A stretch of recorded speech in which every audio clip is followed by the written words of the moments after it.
The prayer of Azariah and the song of the three Jews. According to the Hebrew Bible, Daniel 3:23 states that the three Hebrew men, Shadrach, Meshach, and Abednego, fell down bound into the midst of the burning fiery furnace. This happened because they refused to bow down and worship the golden statue that Nebuchadnezzar had set up. The plan was that whenever people heard the sound of music, they were all supposed to bow down and worship the statue, which was 90 feet tall and 9 feet wide. Anyone who refused would be thrown into the fiery furnace. After a few practice sessions, some of the locals complained to the king that the three Hebrew men refused to bow down and worship. The king, of course, couldn't let them snub his command.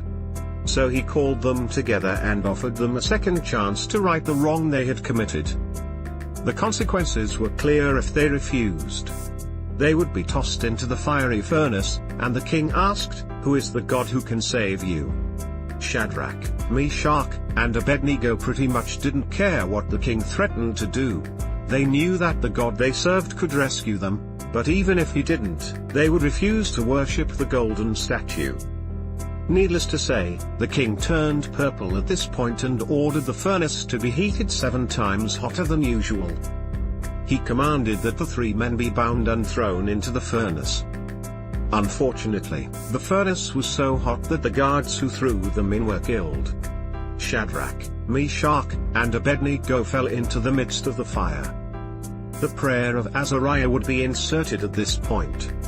After a short introduction, the prayer proceeds as a communal lament with a request for deliverance. In so doing, Azariah, Abednego, speaks for the people of Israel by confessing their sins and affirming God's justice. The exile itself was an example of God's justice. This is doubly interesting considering that these three men are in the fiery furnace precisely because they refused to worship a golden image made by the king.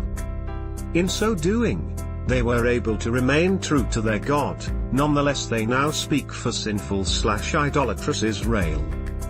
What is interesting about this prayer is that since there is no opportunity for sacrifice, Azariah offers a contrite heart. This would demonstrate a considerable advance in the thinking of how to mediate with God. In the absence of sacrifices, a contrite heart might suffice in order to assure acceptance before God.